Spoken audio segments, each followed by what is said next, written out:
November 7, 1943. Late afternoon, over the coast of occupied Normandy, France. The wind was wrong. That was the first thing Second Lieutenant William Roach noticed. He was 22 years old, from New Jersey, a pilot with the 358th Fighter Squadron of the 355th Fighter Group, and he had been in the air too long. His P-47D-2RA Thunderbolt, serial number 4222490, had a nickname painted on its cowling: Beetle. The nose art showed a little cartoon insect. It looked friendly. The engine sounded fine. The problem was outside the airframe. A headwind, more than 100 miles per hour, had been pushing against him since the escort mission turned home. B-26 bombers of the 9th Air Force had struck German airfields at Montdidier and Moulins that morning. Roach had flown top cover. Now he was burning fuel he did not have. He saw the airfield below him, through breaks in the clouds. Long runway. Neat hangars. Southern England, he thought. He was tired. He was cold. He put the wheels down. He rolled to a stop. He unbuckled. He climbed out onto the wing. And he saw the uniforms. They were not British. He raised his hands. The Thunderbolt behind him sat perfectly still. 7 tons of American aircraft. 850 caliber machine guns. A 2800 cubic inch Pratt and Whitney double Wasp radial. Turbo supercharger ducting running the length of the fuselage. Armor plate. Bulletproof glass. Much of the engineering Republic Aviation had spent 3 years perfecting. All of it. Intact. On a German airfield. The Luftwaffe could not believe their luck. In 3 days, one of Germany's best test pilots would climb into that cockpit and find something no German intelligence report had prepared him for. The truth about the airplane many Luftwaffe pilots had dismissed for months. To understand why that afternoon mattered, you have to go back 3.5 years. To a train. June 1940. Alexander Kartveli, 43 years old, chief engineer at Republic Aviation Company on Long Island, was riding the rails from Wright Field, Ohio, back to New York. He was Georgian by birth. Tbilisi, then part of the Russian Empire. He had studied aeronautics in Paris. He had come to America in 1927, with no money and a portfolio of drawings. His 2 most recent designs had just been rejected. The XP-44. The XP-47 in its original form. Too small. Too underpowered. Too much like the fighters Germany was tearing apart in the skies over France that very week. Kartveli took out a sheet of paper. He did not start with the wings. He did not start with the engine. He made the turbo supercharger the defining feature around which the entire aircraft would be built. The turbo supercharger was a beast of a machine. It ran on exhaust gases. It fed compressed air into the engine at altitudes where the air itself was too thin to burn. Every ounce of it, and every foot of ducting, had to be. Then he ran the intercoolers forward. Then he built the fuselage around the plumbing. The engine went in the nose. The pilot sat in the middle, on top of the whole assembly. Around him, Kartveli wrapped armor. Behind his seat, a 3/8 inch steel plate. In front of him, 1¼ inch bulletproof glass. Around his legs, more armor. Around the engine mount, deflection plates. Self-sealing fuel tanks. Redundant electrical systems. The aircraft that emerged weighed nearly 10,000 pounds empty. Fully loaded, it could push past 13,000. That was more than twice the weight of a Messerschmitt Bf 109. It looked, on the drafting table, like nothing anyone had ever tried to make fly. Kartveli understood exactly what he had drawn. He said so, in words that would follow the airplane through the rest of the war. "It will be a dinosaur," he told his design team. "But it will be a dinosaur, with good proportions." The prototype flew on May 6, 1941. Here is the point most histories miss. The P-47 was not a compromise. It was not the best Republic could do given wartime shortages. It was a deliberate choice. Kartveli had traded low-altitude agility for high-altitude power. He had traded climb rate for structural strength. He had traded the elegance of a European fighter for something else entirely. Something built to maximize the chances that damaged aircraft and their pilots could return home. The Americans who received the first Thunderbolts did not understand this. Neither did the Germans, who would soon fight them.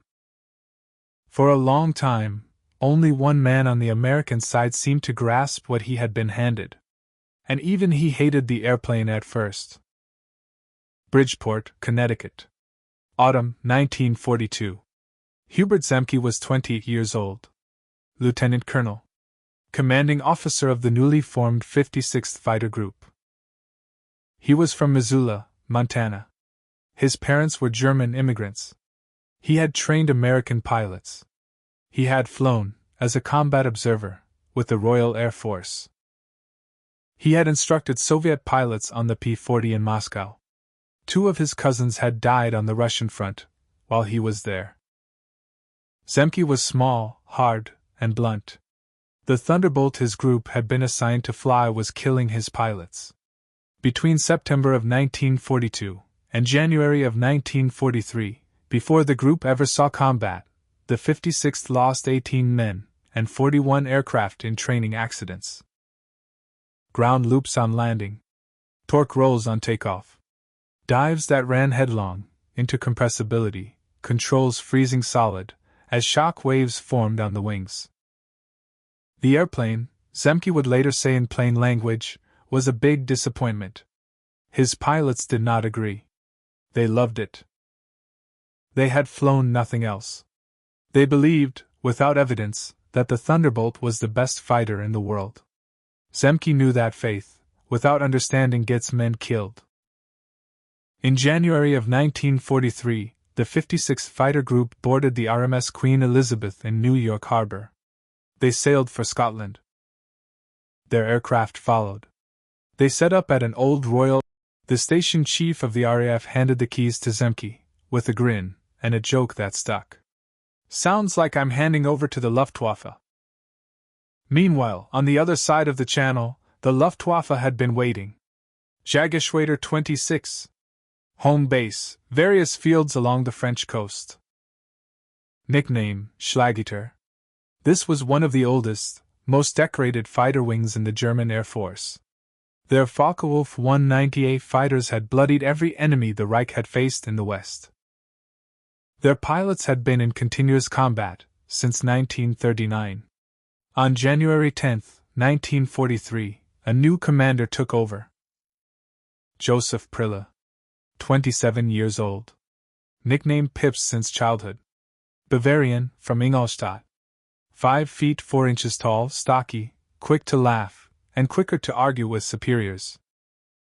He had 81 confirmed victories against the Royal Air Force. He had been promoted to Major 9 days before. He would be promoted again by year's end. Prille was a professional. He had watched the Americans arrive in England the year before with something like curiosity. He had heard the intelligence reports about a new American fighter, oversized, heavy, complicated.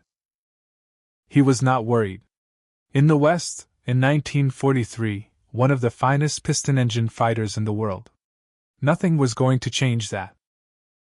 He took command. He briefed his squadron leaders. He waited. Now hold that image for a moment. 2 men. 2 air forces. 2 philosophies of what a fighter aircraft is supposed to be. Zemke's Thunderbolt was built around industrial mathematics. Every pilot who returned home was a pilot who could fly tomorrow. Every airframe that absorbed damage and landed was an airframe that could be repaired. The Americans were not trying to win a duel. They were trying to win a ledger. Prille's Focke-Wulf was built around a different equation entirely. The German fighter was optimized for the pilot, who already knew how to fly it. Lightweight. Fast in the turn. Deadly in the hands of a veteran. Everything about it assumed that the man in the cockpit had time to become an expert, and would live long enough to use that expertise. In 1943, both philosophies were about to meet in the sky, over Belgium and northern France. The Germans knew what they had. Everyone in the Jagdwaffe knew what they had. The Americans had something they did not yet understand.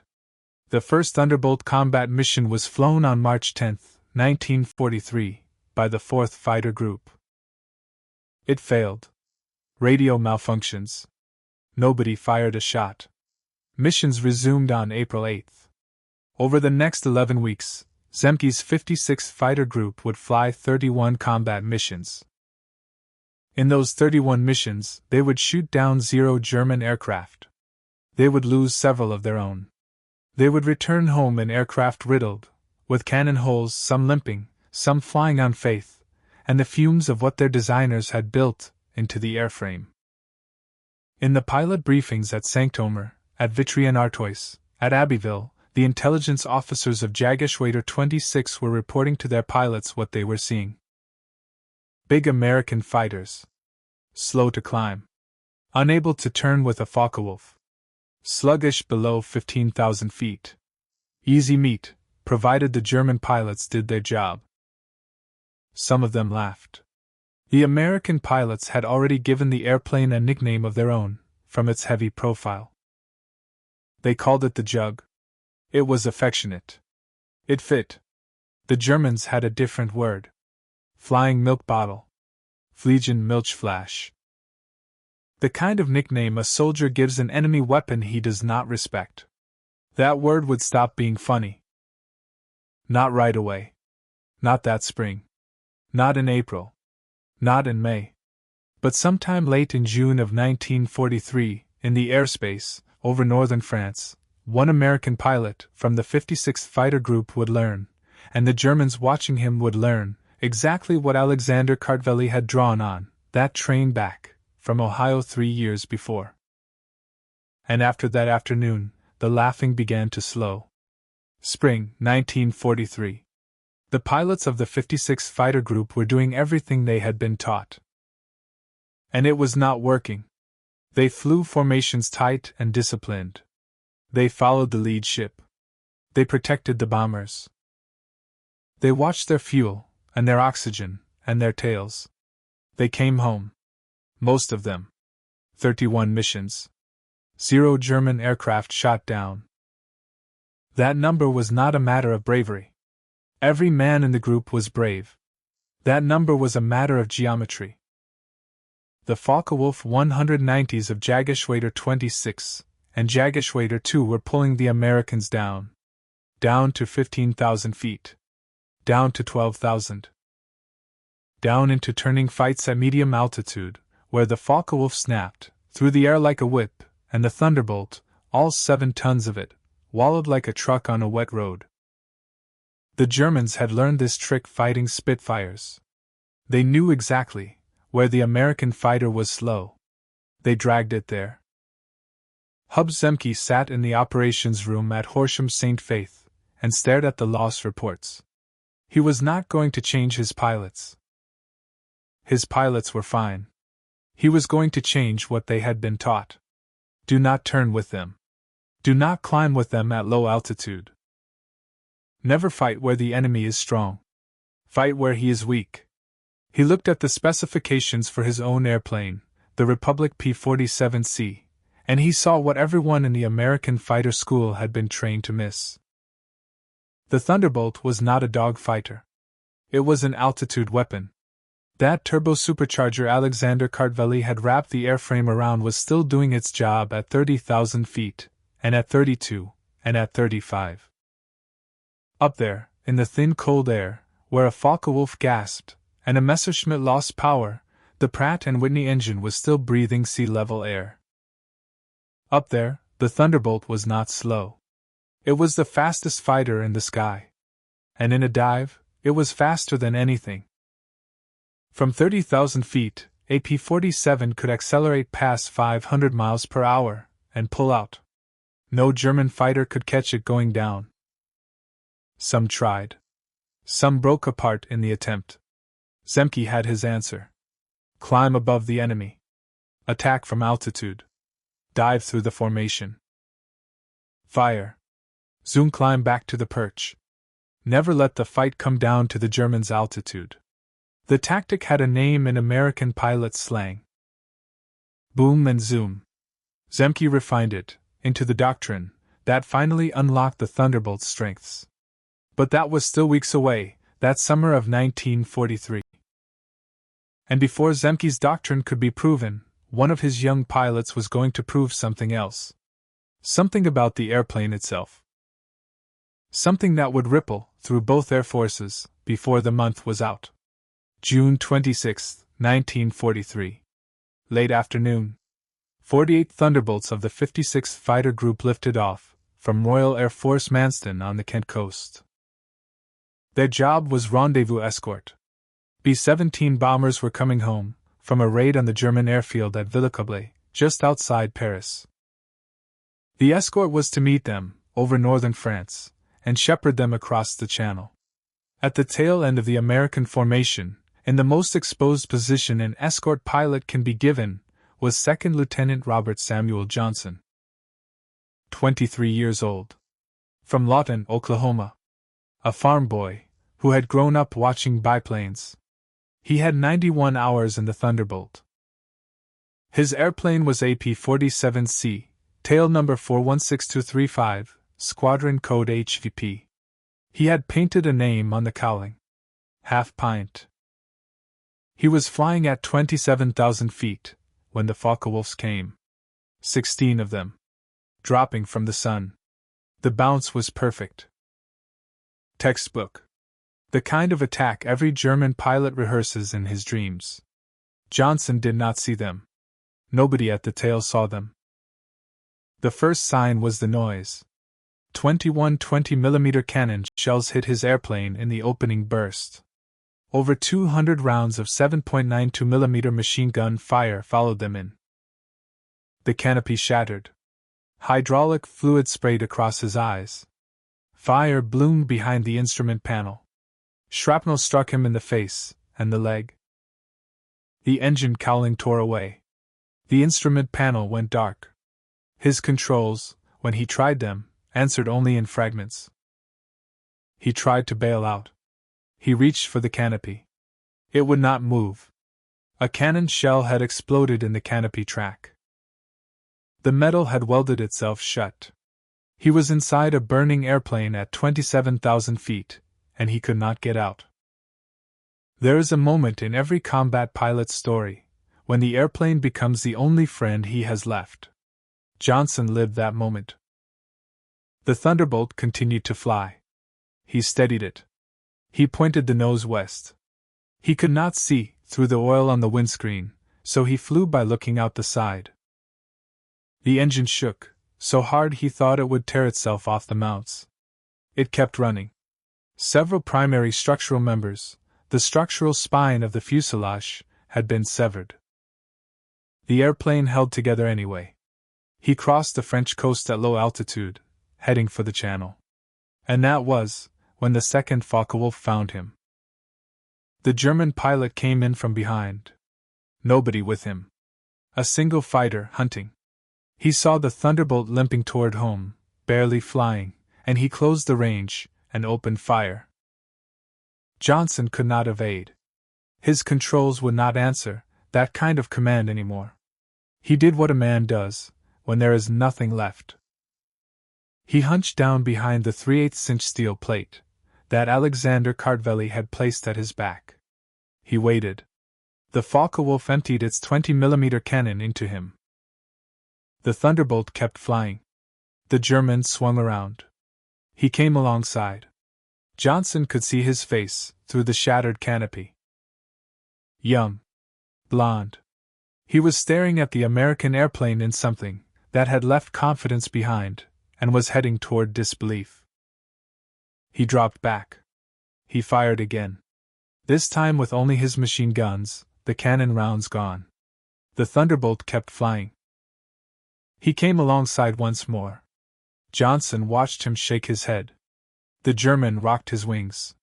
It was a salute.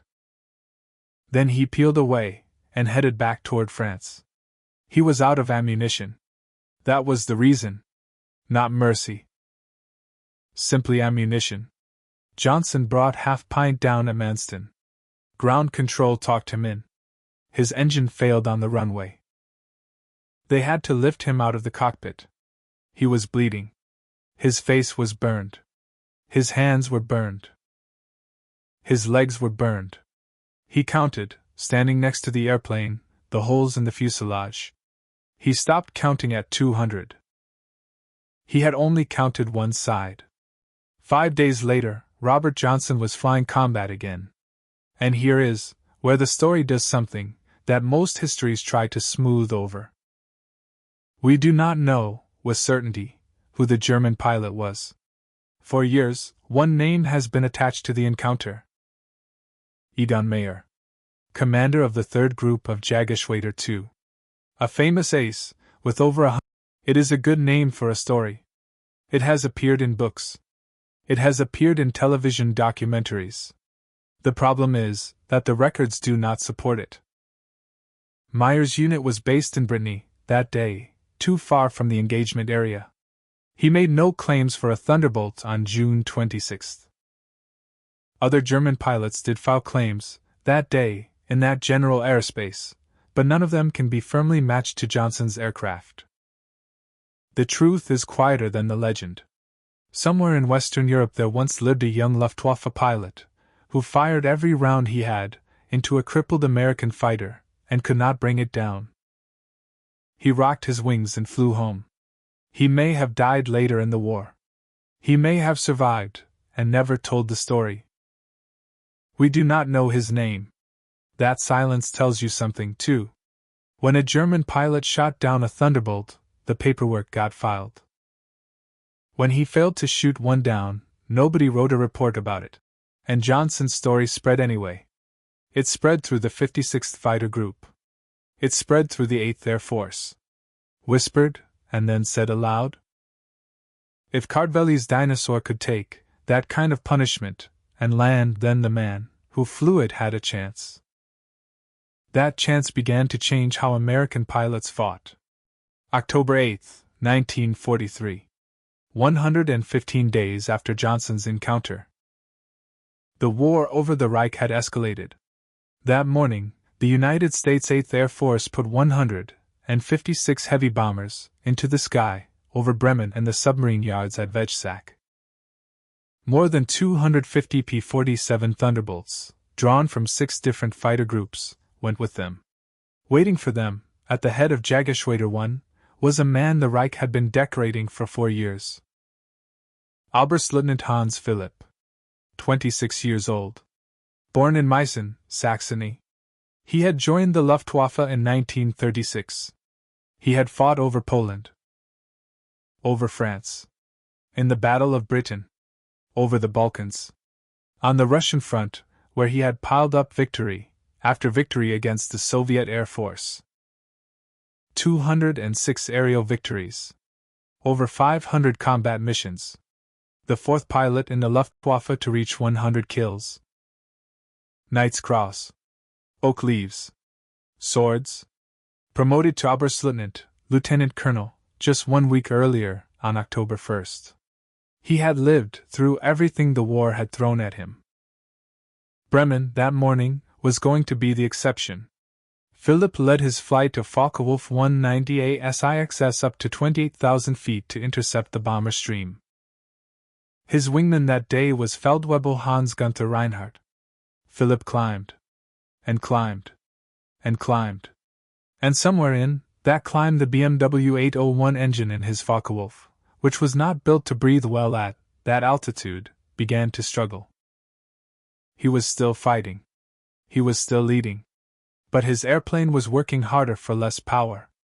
4,000 feet above him, the Thunderbolts of Zemke's 56th Fighter Group were still at full military power. Sea level pressure inside the manifold. Every trick Cardvelli had built into the airframe was working exactly as designed. Philipp announced a victory over the radio. He had claimed AP-47. Then he saw the rest of them coming down. His last transmission was 3 words. Reinhardt, attack! Reinhardt saw his commander's aircraft disappear into a cloud. Philip bailed out? He had to bail out low. Somewhere between the villages of Hardenberg and Ederbeck, along the Dutch-German border, at an altitude of perhaps 50 meters, 160 feet, the canopy came off his Focke-Wulf, and he jumped. His parachute did not have time to open. His body was recovered the next day, and taken to the field hospital at Rain. He was buried on the 14th of October in the Trinitatis Cemetery in Meissen, in his hometown. Full military honors. His mother present. His fiancée present. A eulogy delivered by a general.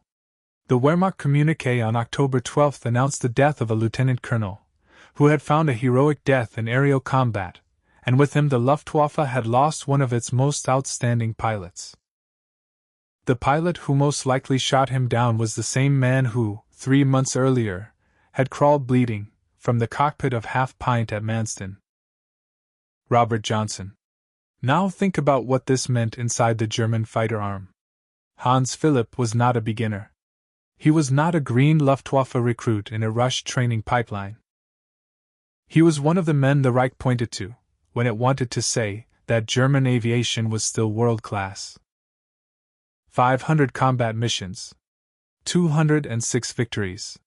If he could be killed by a thunderbolt, then no German fighter pilot, anywhere, was safe from one. That message traveled through the mess halls and briefing rooms of the Jagdwaffe in the weeks that followed. It did not need to be spoken. Every pilot who counted his own missions and his own victories against Philip's 206 knew where the arithmetic ended. And exactly 1 month after Philip died, something else happened. Something the Germans thought was a gift. November 7, 1943. Sunday afternoon. 2nd Lieutenant William Roach of the 358th Fighter Squadron ran out of fuel in a 100-mile headwind, and landed his P-47D-2RA, serial 4222490, at an airfield he thought was in southern England. It was in Caen, Normandy, and it was operated by the Luftwaffe. Roach went to a prisoner of war camp. Stalag Luft 1. The airplane, Beetle, stayed behind. Intact. The Germans refueled it. They repaired it using parts stripped from another captured P-47 from the same squadron. Every design secret Kartveli had spent 3 years building was now in German hands. Turbo supercharger. Ducting. Armor plate. Fire control system. Ammunition trays. Cockpit layout. The engine itself, a Pratt & Whitney R2800 that Germany could not build. 3 days later, a Luftwaffe test pilot climbed into the cockpit of Beetle for the first time. His name was Hans Werner Lurk. He was 29 years old. He was one of the most experienced evaluation pilots in Germany, based at the Reckland Test Facility in Mecklenburg. He would eventually fly more than 120 different aircraft types during the war. He had flown Spitfires. He had flown a captured B-17. Later, he would fly a captured Lancaster over Berlin at night. Lurk was not a nationalist reading intelligence briefings. Lurk was an engineer, with a stick and a rudder pedal. He took off from the airfield at Caen on the afternoon of November 10, 1943. He was alone in the cockpit of an American fighter. He had no flight manual. He had learned the switches by asking mechanics. He did what he always did, with a new type. He listened to the engine. He tested the controls. He climbed. At low altitude, everything the German intelligence reports had said about the Thunderbolt was confirmed. The airplane was heavy. It was reluctant. It did not turn like a Bf-109. It did not accelerate like a Focke-Wulf. Near the ground, Lurk later wrote in his logbook, he could find nothing of the speed for which the Thunderbolt was famous. Then he climbed. He climbed past 15,000 feet. Past 20. Past 25. His Bf-109 would have been laboring by now. His Focke-Wulf would have been running out of manifold pressure. The Thunderbolt kept climbing. And the meaning of the airplane, up there, changed completely. The turbo-supercharger fed the R-2800 the same air it would have breathed at sea level. The engine did not know it was 6 miles above the Earth. The Thunderbolt was not slow at altitude. It was fast at altitude.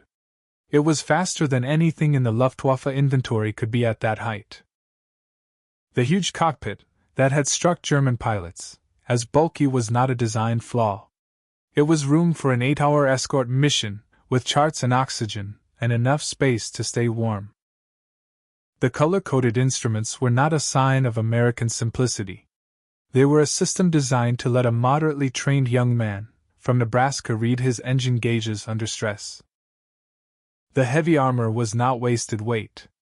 It was margin. Margin that meant a damaged Thunderbolt could dive away, land, and be repaired. Margin that meant a wounded pilot could come home. Margin that meant American experience accumulated instead of burning in the sky. Beetle went to Rechlin. It was flown by many pilots there, not only Lurk. It became part of the traveling exhibition the Germans called Circus Rosarius, a small unit that showed captured Allied aircraft to Luftwaffe fighter groups, so their pilots could see, up close, exactly what they were fighting. The men who wrote the evaluation reports at Rechlin were not fools. They understood, by the winter of 1943 and 1944, what the Thunderbolt represented. Their reports climbed up the chain of command. And there they stopped. Because the reports were not describing a fighter aircraft. They were describing an industrial system. And no test pilot's logbook, however clear-eyed, could tell the Reich how to build the factories, and the fuel depots, and the pilots' schools that would have been needed to answer it. Germany could measure the Thunderbolt. Germany could not answer it. Somewhere in a file cabinet, that truth sat quietly, and did nothing. And in the sky above the Reich, that autumn and that winter, more and more Thunderbolts kept coming. January 1944.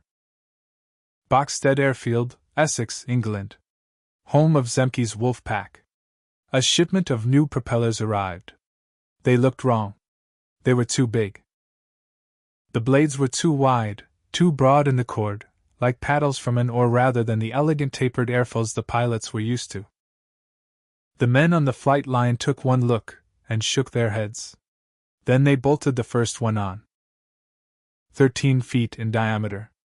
Hamilton's standard hydromatic. Broad blade design. And the crew chief stepped back, and told the pilot to try it. The Thunderbolt lifted off the runway like a different airplane. The last complaint the Germans had left about the P-47 had been its climb rate. Kartvelli's Dinosaur was fast at altitude, and unstoppable in a dive, but it had always taken its time getting up there. 2,200 feet per minute near the ground. A Focke-Wulf could outclimb it. A Bf-109 could outclimb it. The new paddle blade propeller changed that number by nearly 40%. 3,000 feet per minute. Then more. The Thunderbolt was now climbing, with anything the Luftwaffe had left, at any altitude the Germans could reach. The last piece of ground on which a German pilot could feel superior had just disappeared under his feet. The transformation of the P-47 did not end there.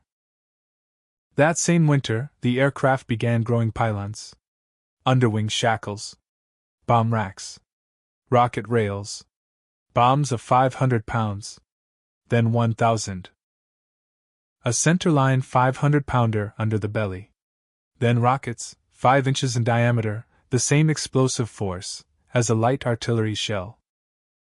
By D-Day, a fully loaded Thunderbolt was carrying enough ordnance to blow apart a locomotive, a tank, a bridge, a truck column. And it was still a fighter. Drop the bombs. Drop the tanks. Turn on the enemy. June 6, 1944. Normandy. More than 500 Thunderbolts flew overhead that morning as the landing craft ground onto the beaches. They stacked from sea level to 30,000 feet. Very little of the Luftwaffe was able to reach the invasion fleet. Oberstleutnant Joseph Priller, that morning, flew one of the very few Luftwaffe fighter missions against the beachhead. He and his wingmen made a single strafing pass over Sword Beach in their Focke-Wulfs, and turned for home. There was nothing else the Jagdwaffe could do. Priller had 100 combat victories by that summer. He led one of the finest fighter wings the Reich had ever fielded. And on the most important day of his war, he had 2 airplanes to send. From D-Day forward, the P-47 became something the Germans had never planned to fight. Not a dogfighter. Not an escort. A hunter of everything on the ground. Along the hedgerows of Normandy. Above the Falaise Gap. Across the Ardennes. Into the Rhineland. Thunderbolts hammered the German army from treetop height. The numbers, when the war ended, were staggering.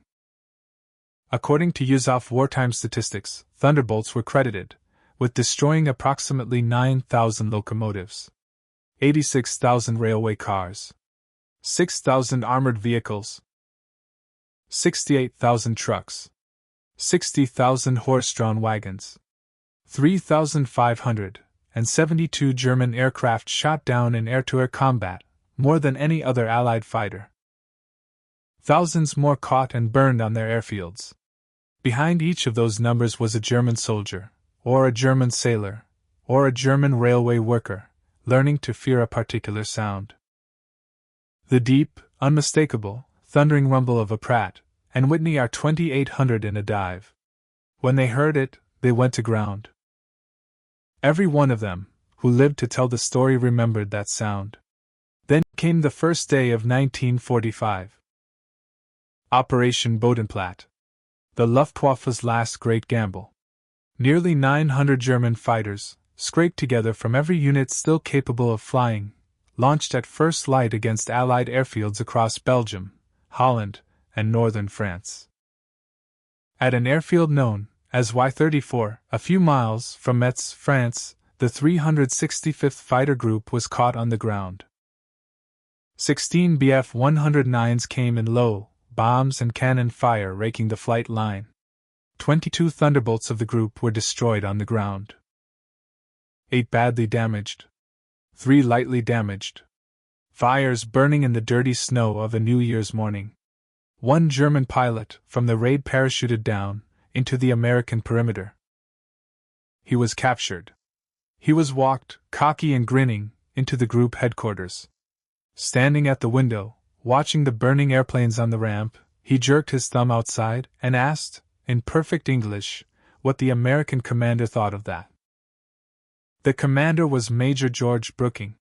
He had lost his airplanes. He had lost men. He looked out the window at the destruction. Then he looked back at the German prisoner. He pointed across the field. Ground crews were already there, pushing the burned wrecks aside and preparing hard stands for the aircraft that would arrive, within days, from the replacement depots in England. "By tomorrow we'll have 40 new ones," he said. "How long will it take you to replace your pilots?" The German pilot stopped smiling. That question was the war. That single question, spoken quietly in a plywood headquarters on a snowy morning in Lorraine, was the entire 12-year experiment of German fighter aviation ending in real time. Because Bodenplatte, the last German fighter operation of any real scale, cost the Luftwaffe 271 aircraft and 213 pilots. Many of them were the last surviving instructors, the last surviving squadron leaders, the last handful of men who could still teach a 19-year-old how to fly a Focke-Wulf into combat. Those men could not be replaced.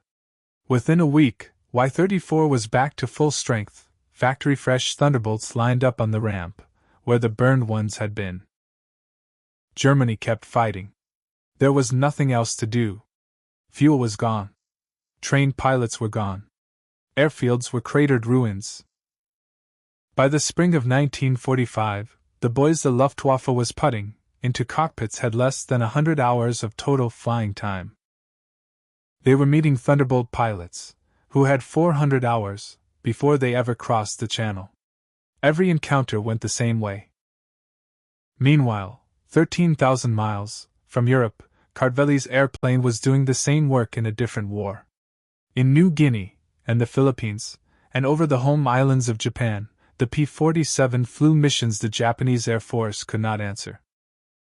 The 348th Fighter Group, operating out of Port Moresby, tore apart Japanese formations that had been used to fighting more fragile American types. The Japanese ace Saburo Sakai, who fought against them, later admitted that his squadron mates called the Thunderbolt a monster. They emptied 20mm cannon into it, and it flew away. By May 1945, the war in Europe was over. Somewhere in the wreckage of the Reich, in a file cabinet at Rechlin, or in the archives of a Luftwaffe intelligence office, the assessments of the P-47, that had been written between April of 1943 and March of 1945 sat quietly in their folders. Minimal threat. Significant threat. Critical threat. Unengageable in direct combat. That progression, written by German officers at their own desks, was the war. The men who wrote it had done their job. They had looked at the enemy's weapon honestly. They had understood what it was. They had said so, in memos, in reports, in briefings. But they had been describing something no report can defeat. They had been describing an industrial system. A country 12,000 miles wide, with more steel than it knew what to do with. A workforce, half of it women, who had never seen an airplane before Pearl Harbor, assembling American factories at Farmingdale, and Evansville eventually built more than 15,000 Thunderbolts, Long Island. 15,683 aircraft built. Every one of them a bet that the American way of making war would work. The captured Thunderbolt that William Roach had given the Reich was scrapped after the war at Bad Wurishofen. Just parts. The airframe cut apart. The engine hauled off. Roach himself came home from Stalag Luft I in 1945. He had spent 18 months as a prisoner. He was quiet about it afterward. Most of them were. Robert Johnson finished his combat tour with 27 confirmed aerial victories. He went home to Oklahoma in the summer of 1944. He worked as a test pilot for Republic Aviation after the war. He wrote a book about the Thunderbolt in 1958. He died in Tulsa in December of 1998, 78 years old. Francis Gabreski, the top American ace in Europe, with 28 victories in the P-47, went down on July 20 of 1944, when the tips of his propeller clipped the ground during a low strafing run on an airfield at Niedermendig, Germany. He belly landed. He ran. He evaded for 5 days before he was caught. He spent the rest of the war as a prisoner. He came home, and he went back into the Air Force, and he flew jets in Korea, and he became an ace all over again. Hub Zemke gave up command of the 56th Fighter Group in August of 1944 to take over the 479th Fighter Group, which was converting from P-38s to P-51 Mustangs. He wanted to fly the Mustang in combat. 2 months later, on October 30th, an AP-51 over Germany, unforecasted turbulence tore a wing off his airplane. He bailed out and was captured. He came home, and he lived until 1994. Oberstleutnant Joseph Prilla left combat flying in January of 1945, promoted to Oberst, appointed to a staff position, where he could not be sent up in a fighter anymore. He survived the war. He studied brewing. He married the owner of a brewery in Bavaria. He died of a heart attack in 1961, 45 years old, at his home in Bobing. Hans Werner Lurk kept flying test aircraft until the Reich collapsed around him. He never lost an airplane in all his evaluations. He wrote his memoirs in 1977. He described the P-47 as one of the most impressive aircraft he had ever flown. Alexander Cartveli went on to design the F-84 Thunderjet and the F-105 Thunderchief. Decades later, The A-10 Thunderbolt II would embody many of the same design philosophies, though it was created, after Cartveli's era, the closest thing the modern United States Air Force has to another Thunderbolt. He died in 1974, 77 years old, in a country he had come to, as a penniless immigrant. At the National Museum of the United States Air Force in Dayton, Ohio, one of Cartveli's Thunderbolts sits under a spotlight. Restored. Polished. A little display case beside it holds spent .50 caliber cartridges, and a strip of gun camera film. A caption underneath quotes a German prisoner interrogated in 1945. He said that, when he and his squadron first saw the American fighter, they laughed. It was fat. It was ugly. It could not turn. It could not climb.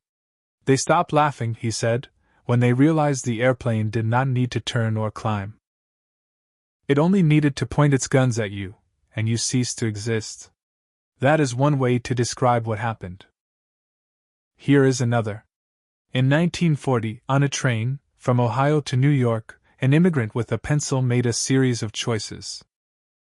He chose weight over agility. He chose armor over grace. He chose sustained firepower over cannon precision. He chose durability over elegance. He chose, in every trade-off the design imposed on him, the industrial answer over the artisan answer. Every one of those choices offended the philosophy of the Luftwaffe. Every one of them was correct. The Germans saw the airplane. They flew the airplane. They wrote about the airplane. They understood the airplane. And by the time they understood it, the country that built it had already sent 15,000 more. The pilots who first mocked the flying milk bottle in the spring of 1943 did not live to correct the record. The pilots who came after them did not have the luxury of laughing.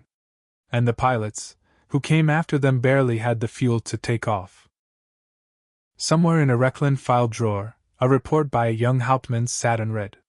It said, in the plainest engineering language, that the Americans had not built a crude aircraft. They had built a practical one. That report never left the drawer. By the time anyone in Berlin might have listened, there were no more airplanes to build, no more pilots to train, and no more sky to defend. The thunder that Hub Zemke's wolf pack had promised was over Germany from horizon to horizon. And the milk bottle had done its work.